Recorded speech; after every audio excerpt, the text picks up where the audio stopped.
the Valley Current.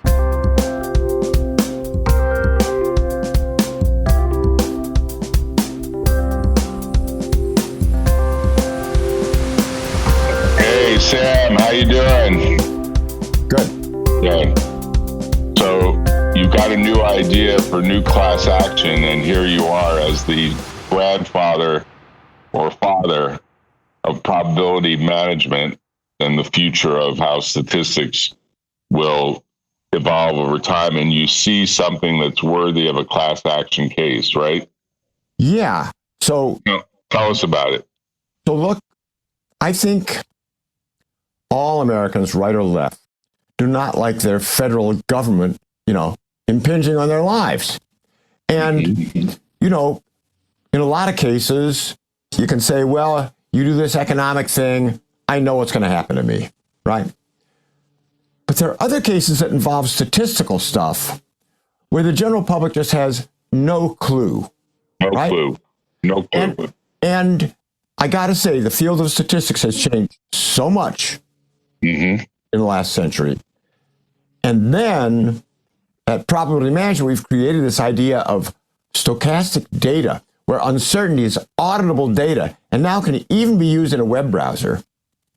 That Instantly. That I believe we can get users involved in understanding statistics. And what I wanted to do was start out with a couple really classic cases of misunderstandings of statistics, right?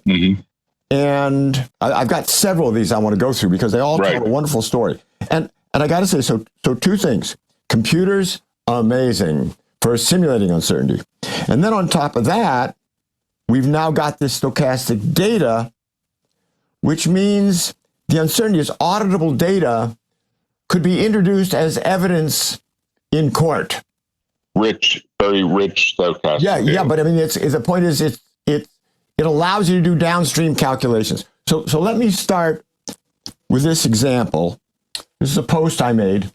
Scientific discovery: men who ski in their 80s are guaranteed to live longer than average. And I tried it, and it works. Right. Like some new hair tonic or something, right? Okay, it's important to add that for those who don't ski, men who have a pulse at 80 will get the same result because life expectancy is 78. Yep. Now, of course, do I have the skiing here? Here, let me go back. Hey, let me at least show you the skiing because I did do it. And it was great. This was North Star last February. Right. And I'm not going to do it this February because, hey, 80 was a milestone. I could do it. It's like Putin riding around shirtless on the horse to show he can do it. But why wouldn't you continue to do it just as a way to continue the story? By the way, now all we have to do is speed up the film.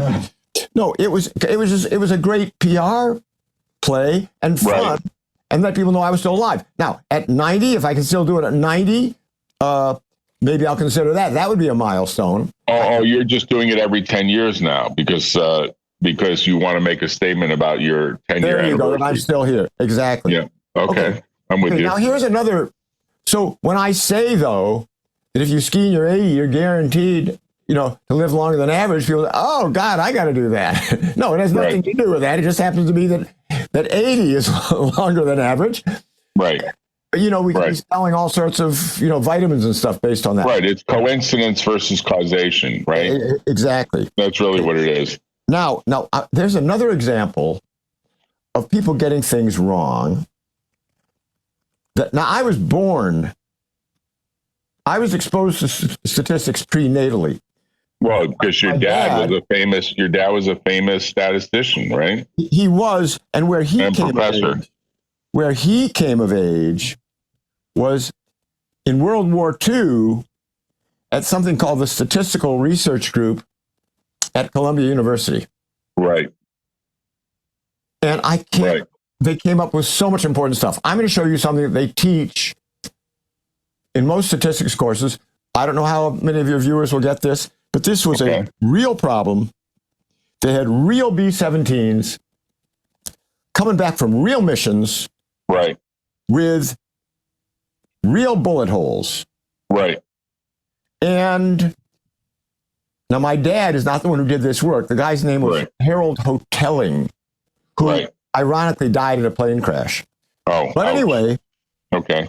So here I have an airplane with bullet holes. Right. And the Air Force is saying, you know, these things can barely get off the ground as it is. But if we added a little armor plating, it'd make it harder for everyone. You know, the planes would use more gas and they'd be slower. But we should find the places where there are a lot of bullet holes and put armor plating on those places. And by the way, the bullet holes were not uniformly distributed everywhere, right? There are more bullet holes some places than others. Right, they're random. So the Air Force, I'm going to give you a real outrageous, impossible case. But what if all the bullet holes you saw were on the left wing? Just imagine that, okay? Yeah.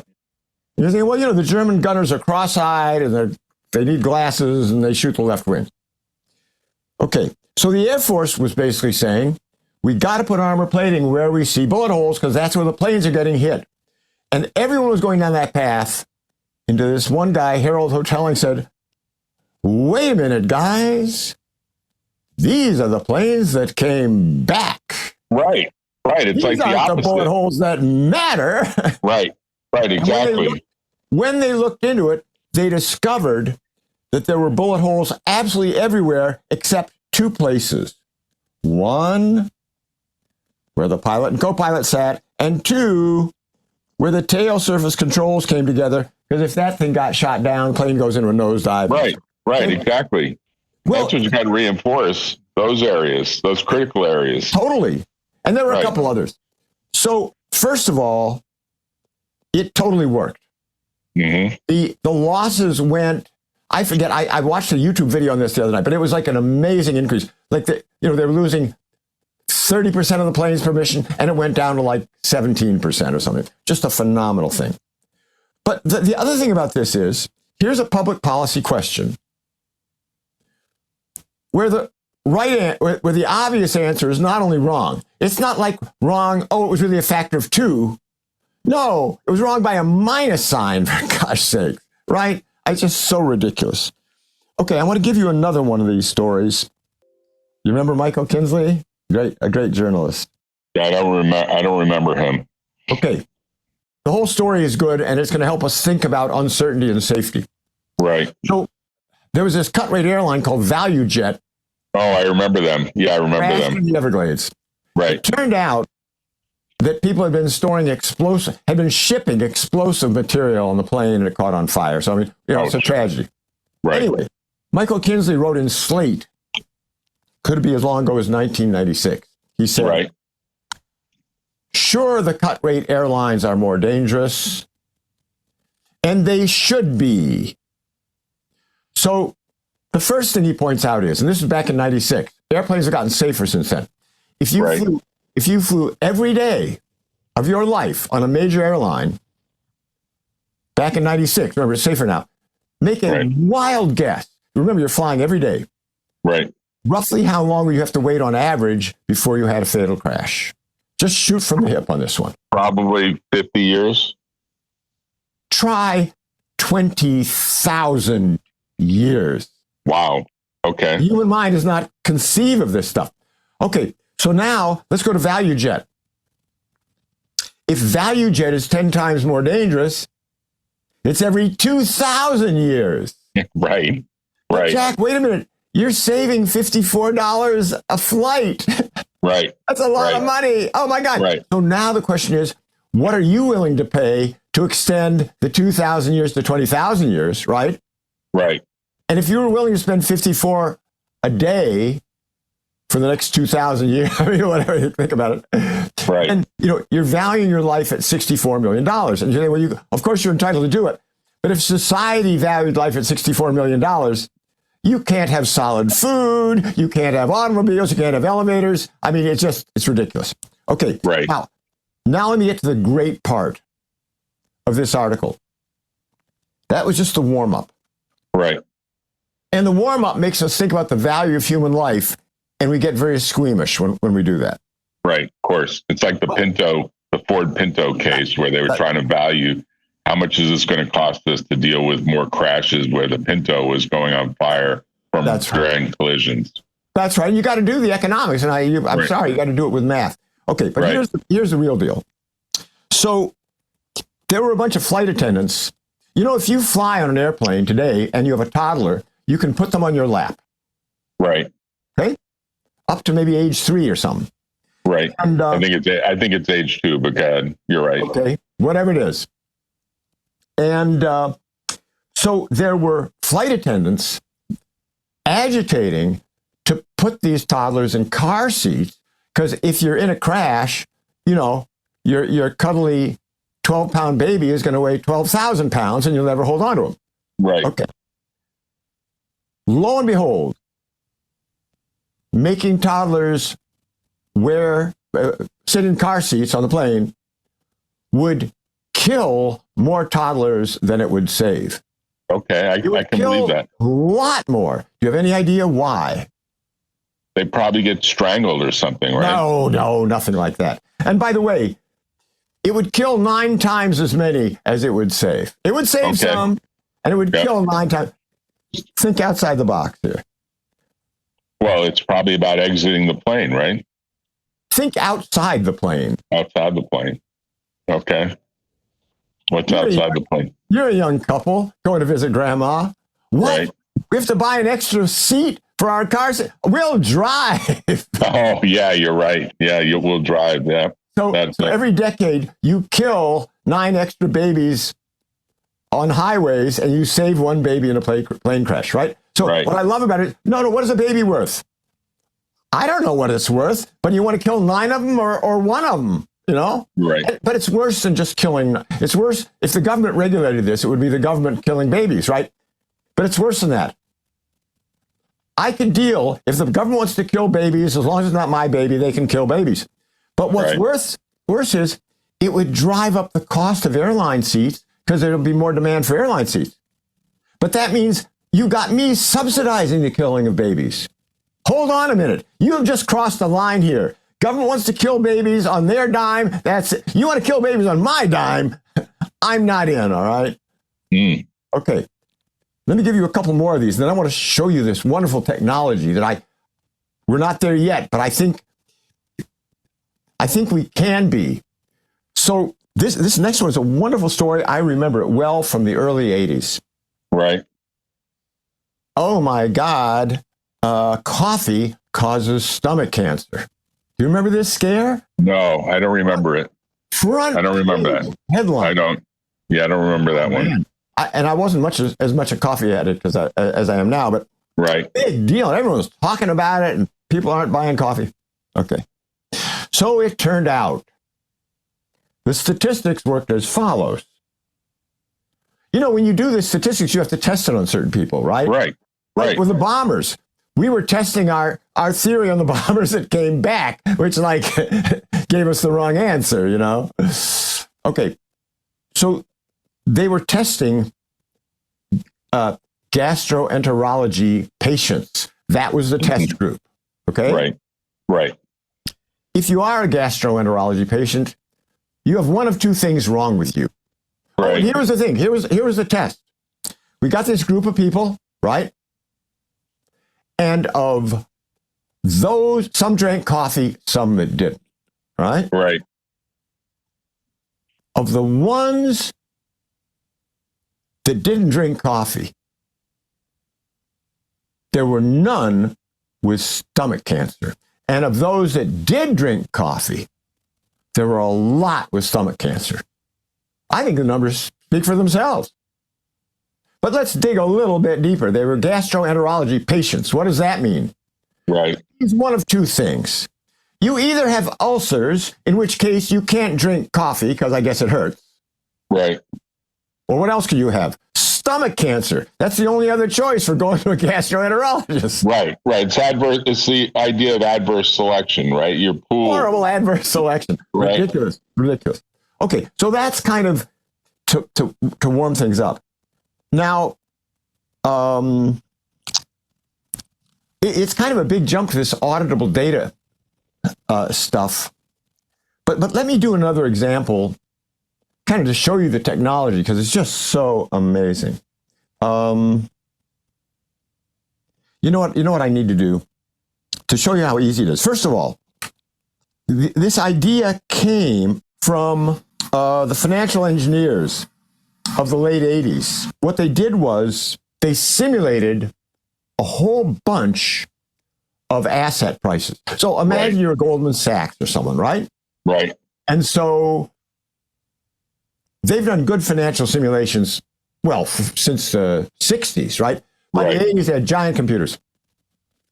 So what I do is I simulate. So I'm going to do this with dice. Right. And I mean, folks may know I've written a book called The Flaw of Averages.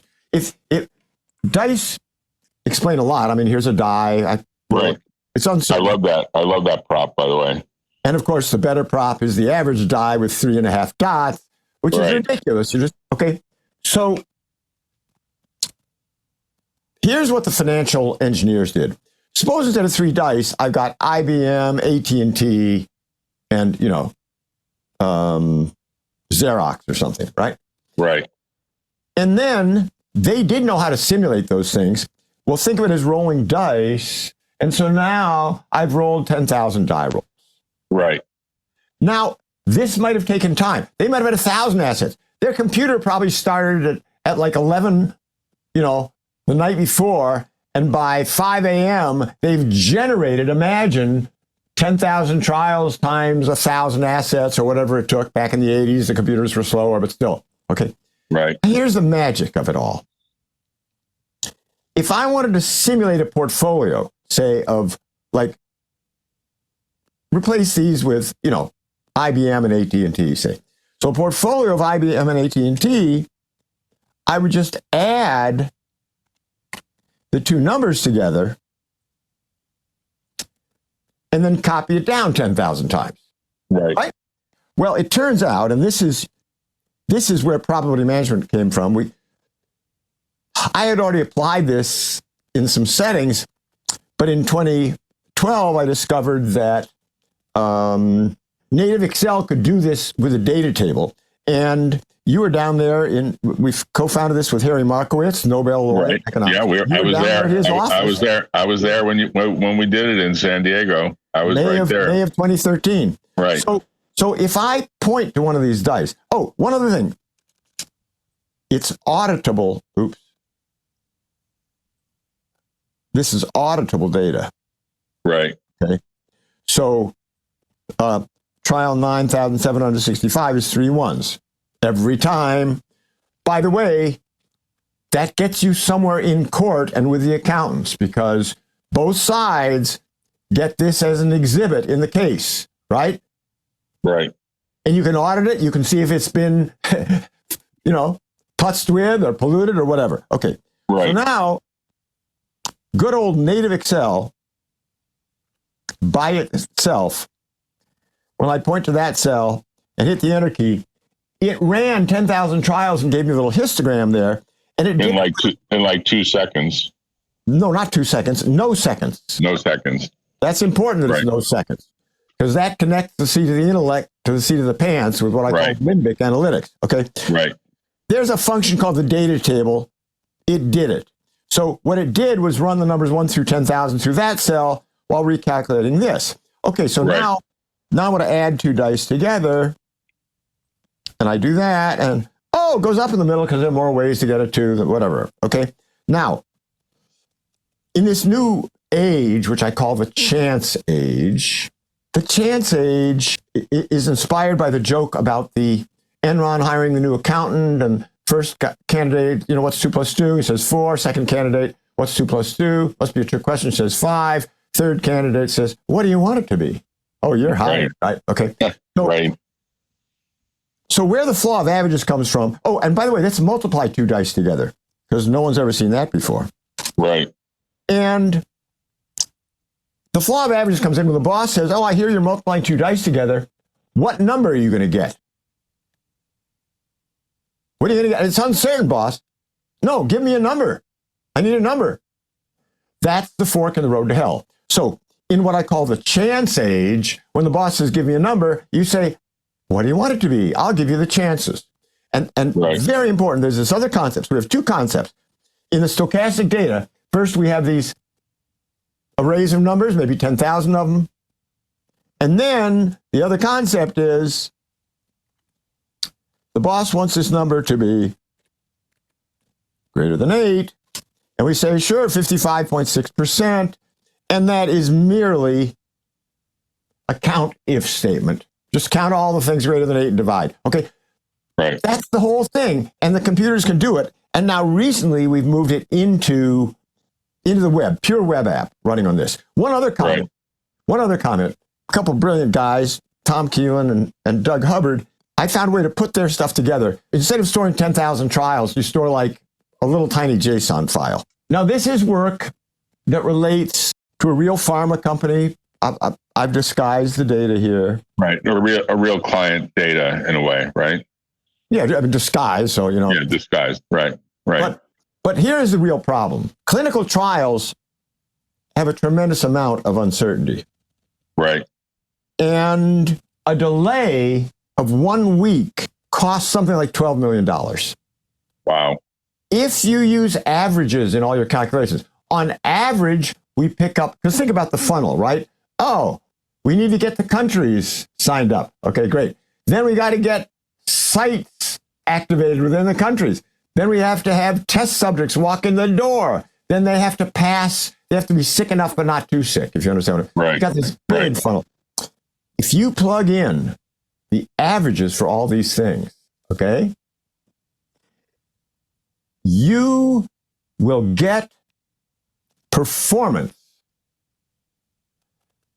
that you are mathematically more likely than not to fall below. This is terrific. This is for, in civil cases, all you need is more likely than not. Right. And what you get are very skewed distributions, where you get the average out of it, and you are going to get the average way less than 50% of the time. And that means you're guilty. Just, okay. So here, let me blow some stuff up here a little bit. Okay, so now let's think about this real situation. And by the way, the data elements in this, there were 400,000 because we have 20 weeks of testing and we have 1,000 trials per week. So right here, how many participants do you want? 300. When do you want them? Now. You can't get them now. Well, how about 100 weeks? Well, you put in 100 weeks, I think you could read that graph pretty well. You don't have a very big chance of making it in 100 weeks. Right. What about 110 weeks? Oh, went up considerably. Okay, what if we spend extra bucks to accelerate this process? All right? So watch what happens when I press this button. So it's got like 400,000 loaded into it, 200,000 loaded now. When I hit this accelerate button, click. Ooh, 90% versus 65%. Mm-hmm. You decide. You have to pay to hit the accelerator button, though, right? So if we start looking at like healthcare related stuff now, I want to give you one more example. So AI in this entire environment, AI is like having lubricating oil during the Industrial Revolution. Right. Everything that moves uses oil. Right. Everything that moves uses AI. True. And so I want to give you a beautiful example of that. I've been working closely with a really interesting guy. He is a retired Air Force colonel with a PhD from Stanford who taught at West Point for 14 years. Wow. Right? There's only one of him. And he's 76 and I'm 80. And we've been like making proposals to people for some contracts. In fact, we had a wonderful contract lined up and we got doged. But I have built a worksheet called Last Man Standing. And what you must understand is that I went off to the web. I went to ChatGPT. I said, hey, ChatGPT, get me the probability distribution of life expectancy for Greg, who's 76, and the distribution of mine, given that I'm 80, and they're two different distributions. It found. I just said, get it. And it got me enough statistics so I could then generate the libraries. And so now it's called, the app is called Last Man Standing, because what if both of us, now we have a project. So the person's hiring us. Hey, how long are you guys going to last? How long do you want us to last? Well, the project is going to go 10 years. Well, do you need us both involved or one of us involved? So look at this formula. It's the max of either of our lifespans. And at 10 years, there's a 66% chance that one of us will make it. Oh, are we both needed on the project? Then I have to change that formula to a min, and it drops to 19%. Right. Well, what if it's only 8 years? 36%. You can't do this stuff in your head, by the way. Right. Right. And this is based on data from the Social Security table. How many people do they look at every year? 300 million or something? I mean, the thing you have to understand about statistics is when you get to really big numbers like that, they're really solid. Okay? And I think it'd be fun to show you. Right. Before you do, let me input into this that I remember 40 plus years ago, maybe close to 45 years ago, Dan Faustra said almost the same thing about VisiCalc, the original spreadsheet.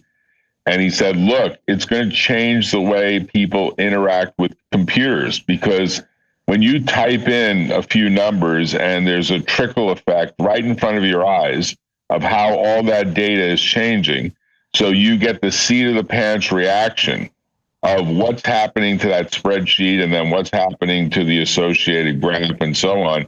It's a whole different way of poring over numbers, right? Absolutely. It is the seat of the pants. It's your point about the seat of the pants. And I've coined this limbic analytics. Right. It connects the seat of the pants to the seat of the intellect. Right. And like, let's talk about riding a bicycle. I know you ride a bicycle, Jack. Right. A friend of mine wants to learn to ride a bicycle. What book did you use to learn to ride a bicycle?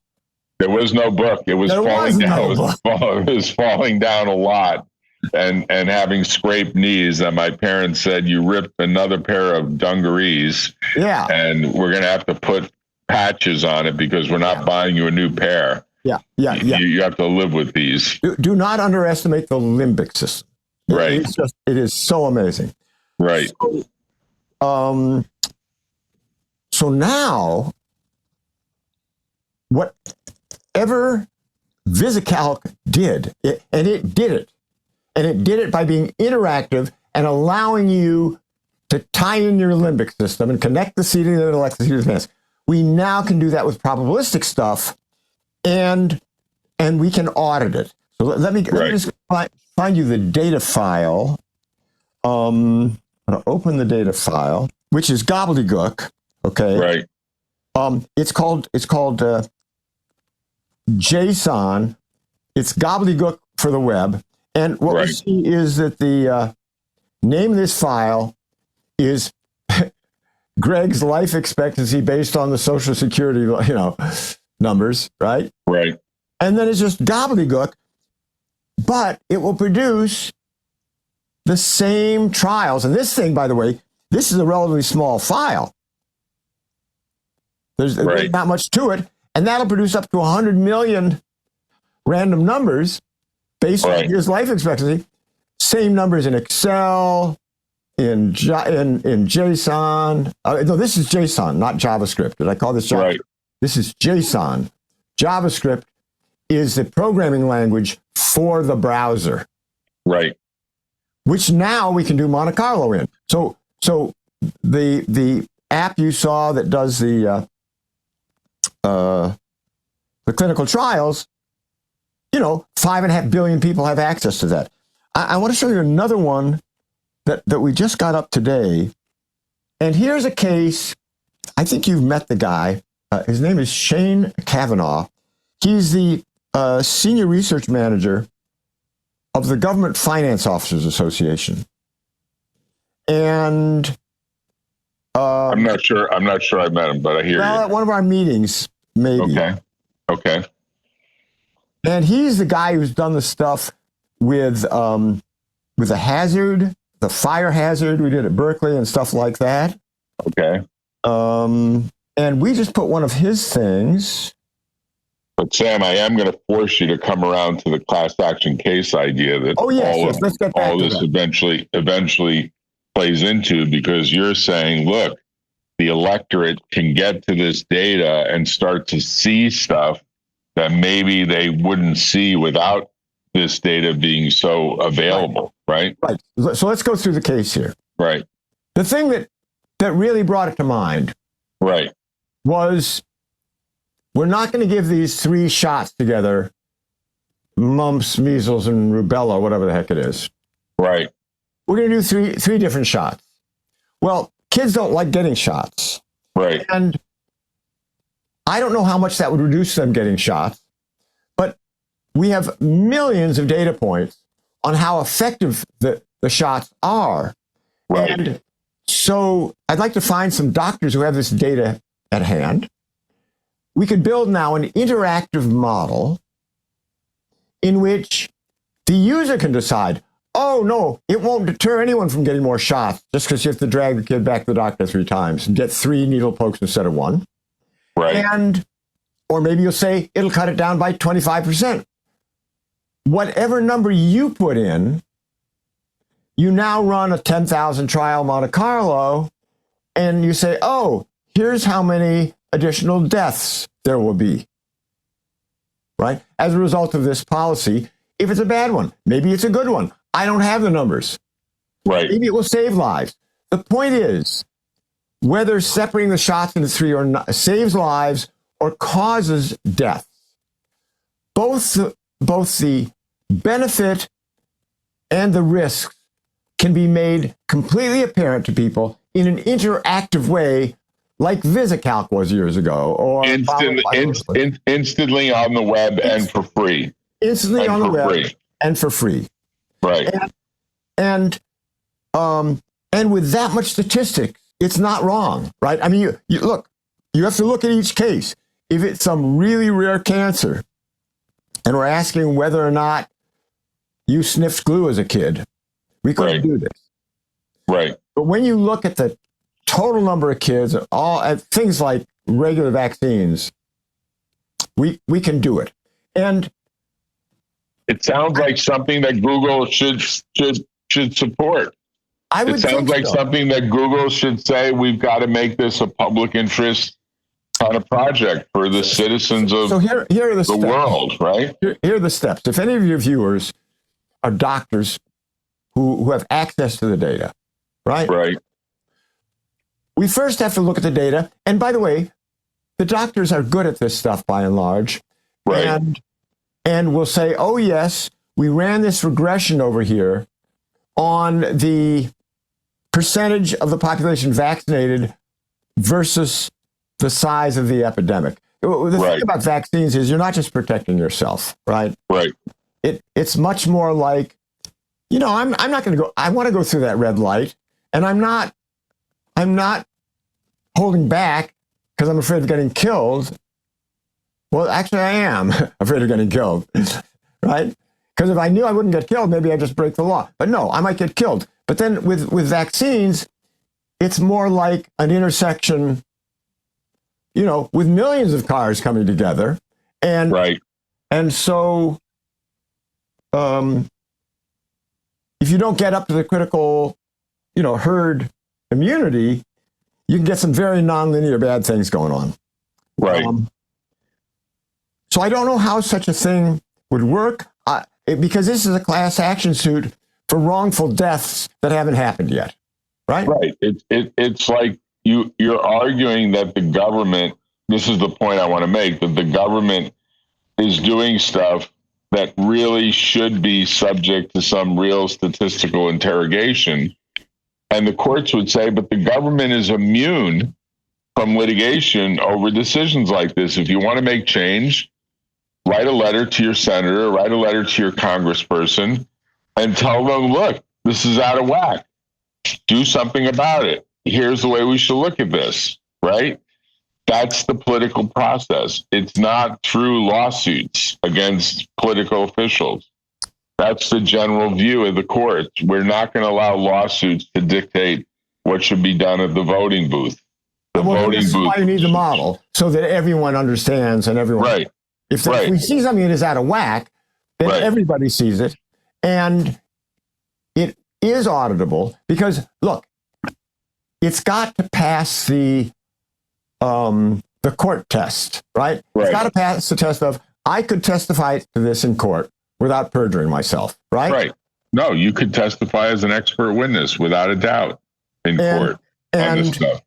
And here's how certain I am about it, right? Right. And so I know the data exists. And I think just the whole concept wouldn't necessarily apply to the government. Now, look, if a company's doing it, you can sue the company. If the company is causing cancer in the neighborhood, right? You know how hard that is too. But I think making this stuff accessible. Here's one of the things I've learned being a statistical expert. Right. Is that the first thing the statistical experts do is blow smoke, right? Because they can. And I didn't blow smoke, and that meant that the jury understood what I was doing. Okay? Right. If the stuff is auditable data, eventually on a blockchain and kind of locked into a blockchain. Yeah. Right. So no one can mess with it. Right. So in statistics, there's this concept of the confidence interval. Right. A lot of this dates back to the steam era, for God's sake. With computers, the whole thing is much more general, much more rich. Mm-hmm. And so I was in a case where people ran a Monte Carlo simulation, and they said when some government project was going to be finished. And they said, yeah, we ran the simulation, and they would have been late. We're 95% confident it would have been between here and here. Now, when they say 95% confident, what does that mean? In fact, I wrote an article on this called Confidence Intervals versus Confidence Men. So does that mean they'd really bet, 20-1 odds, right, on this thing? Because later, in their argument, as the case went on, it went on for years, they came up with another estimate. They said, we ran another model, and it's over here. All right? Right. So if the left thing was true, the right thing is absolutely impossible. So as the expert, I went in and I said, I see that you are now telling us that your current estimate, that you considered your current estimate to be preposterous 2 years ago. Right. And they withdrew their witness. Because they didn't realize they didn't realize that there'd be someone on the other end who knew they were blowing smoke. Right. Right? If you're 95% confident that the height of the person is between, 5 feet and 6 feet, and then later you say, no, I'm 95% they're confident they're between 7 and 8 feet, right. It doesn't wash. Right. It shows how wrong you were. So I think it's going to take the right combination of people. Primarily, I think a medical statistician, right? Or an epidemiologist is what's really needed here, right? Well, the CDC has all this data. The CDC, I guess, in Georgia, unless the government shutdown has shut them down, has all this data in one form or another, and was supposed to publish it and is supposed to make it accessible. But I can't get at it myself. I need an epidemiologist to even interpret the data, and then go after the kind of most obvious things, right? Right. One is COVID. There were millions of extra deaths in the United States, right? It had to be COVID. You can't say, oh, it was comorbidity factors. No, the comorbidity factors were there the year before, and you didn't have all those extra millions of people dying. So COVID was a magic cause of it all. And just now knowing this stuff is so accessible, I'm looking for the right epidemiologist. Pick a few examples so people begin to understand this stuff, because people are talking a lot about vaccines, right? I think another one, by the way, there's a huge issue with autism. And is that the diagnosis, maybe? We don't know. Hey, it's a serious problem. I have a friend with an autistic kid. So we do need to get to the bottom of it, but you can't just shoot from the hip. And people are not really trained in this stuff. And some of them will get it wrong too, but people who are not really trained in this stuff are gonna start armor plating the bullet holes on the bombers. Right.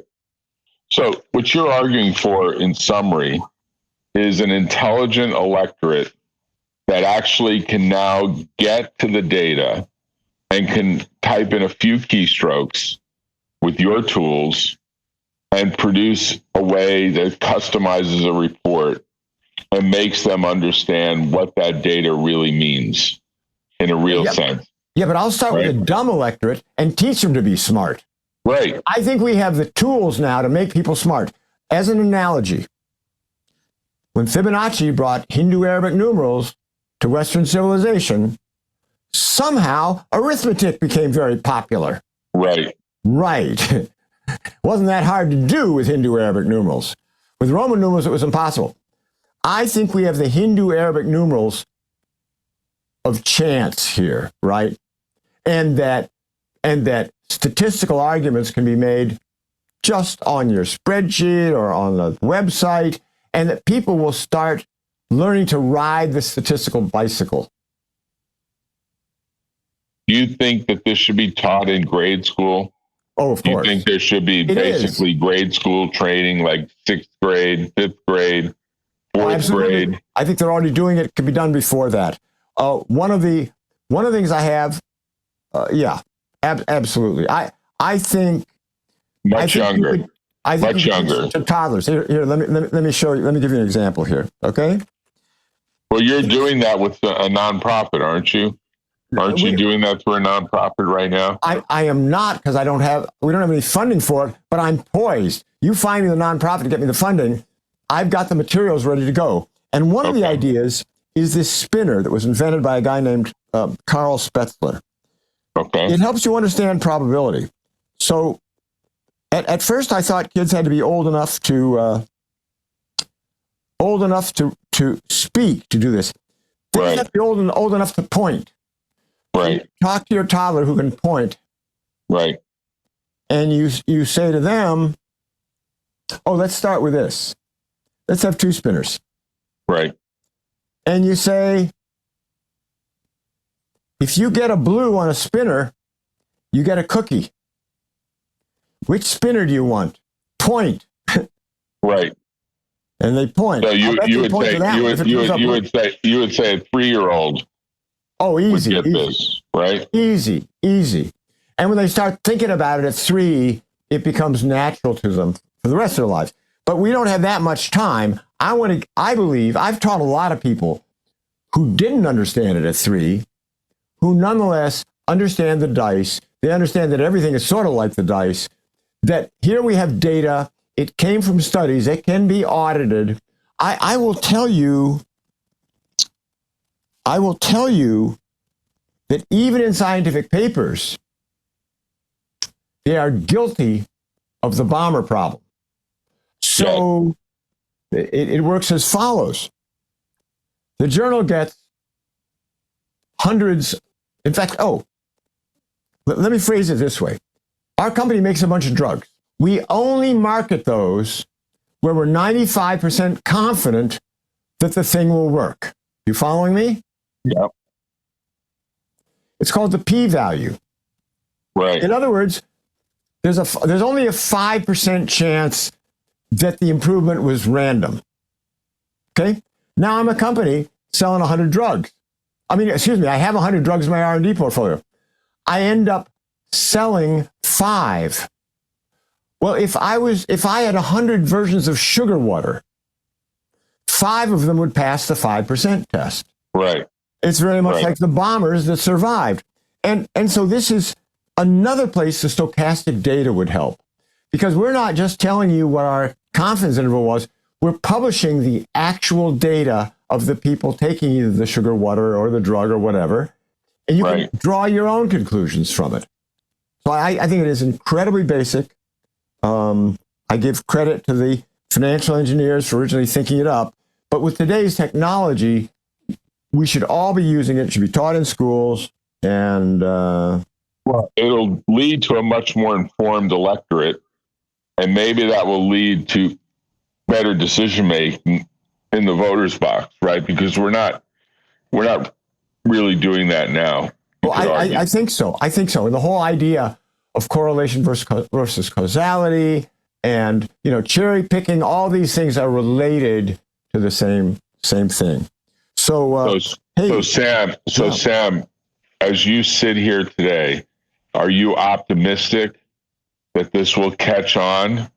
And do you have in mind kind of how it catches on over time? Because you might have to live to 110. Yeah, that is a problem. Work, no, right? I am optimistic. I'll tell you what. When we broke through to the spreadsheet, right, and suddenly had all spreadsheet users, I mean that helped, but they really needed some tools to make it work right. Right. That was a breakthrough. But now that we have anyone with a web connection, it's just a much bigger audience. And here's one of the things I was looking for earlier, which is for cities. This is what Shane Kavanaugh has been doing for the Government Finance Officers Association. Here's the chance that your reserves will keep you at an A bond rating level over the next 10 years. And then you get to go down and say, well, what would happen if I could increase my revenues by 5% in year 2 and 5% there, and maybe out here I get a 5% bump. And then you can see how this is running 1,000 trials times 10 years with every keystroke. Right. We just put this one up today. The medical ones, I've had experience. I would know how to model these things. But I need smart epidemiologists who know which targets to go after. And these things can be built very quickly too. It's not a lot of work to. Why wouldn't you go to the Stanford Medical School and say, give me a medical epidemiologist to help me? I am working on it. Number one, I'm working on it. Number two, How do I see the success coming? Well, I've got 3 potential clients that I'm working with. One of them is a giant one. We've already done some initial work for them, and it worked out very well. So if they come through, that's going to be bagging an elephant, and that will drive everything else. Right. For example, the nonprofit, okay? The nonprofit is this wonderful Excel tool called ChanceCalc. If I'm going to get the contract, not through the nonprofit, but through chanceplan.ai. Here, this is the company. This is the company building the infrastructure for the chance economy. This is the company that is building the web apps, right? But this company can white label ChanceCalc from the nonprofit and get money back to them.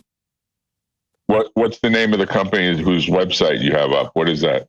Wait a minute. The thing I'm looking at here, this is chanceplan.ai. This is my company. Oh, this is your company. Okay, sorry. Chanceplan.ai is how I plan to get, rich using the open standard that everyone else can use from probabilitymanagement.org.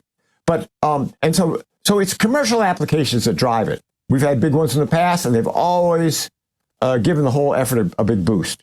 And yes, I am looking to reach epidemiologists at Stanford, but I got a lot of other stuff going on. So I'm hoping to get the word out, and maybe someone will come to me who's got the energy to pick the right problem, get me the right data.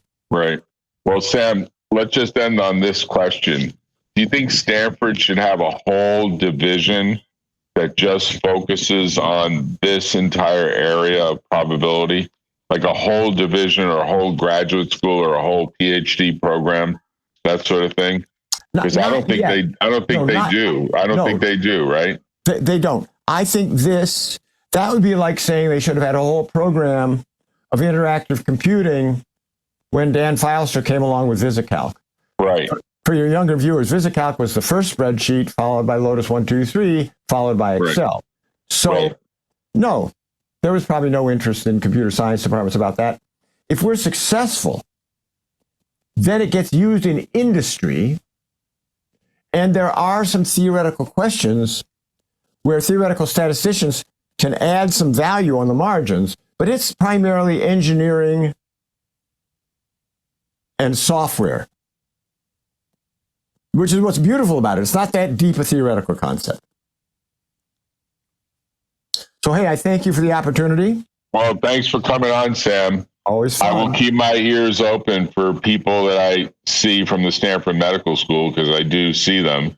And I think that collaboration would be wonderful. Yeah. If it was a good way to make it happen. I bet Google would eventually say, let's put a button right on the search screen, which is very valuable real estate. Really? It says, hey, do you want to take a look at some of this data that is going to help you inform your vote for who may be your next president of the United States, for example? Jack, way more than that. Way more than that. How about individuals who are going to try some procedure, right? Right. And they fill in their details, and they get the success failure rate for them, right?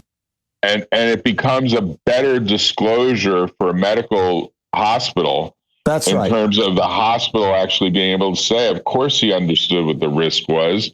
That's right. Look at this set of screens that he actually tapped through to understand what the real risk profile was, as opposed to these vague words like significant, insignificant, maybe not. Very vague, right? Yeah. It's very vague. And I think people, by the way, who saw the data would just do a lot more preemptive screening and stuff. I think being smarter about statistical things can only do us good. Right. God bless you. God bless you, Sam. Take care. Talk to you later. Bye-bye.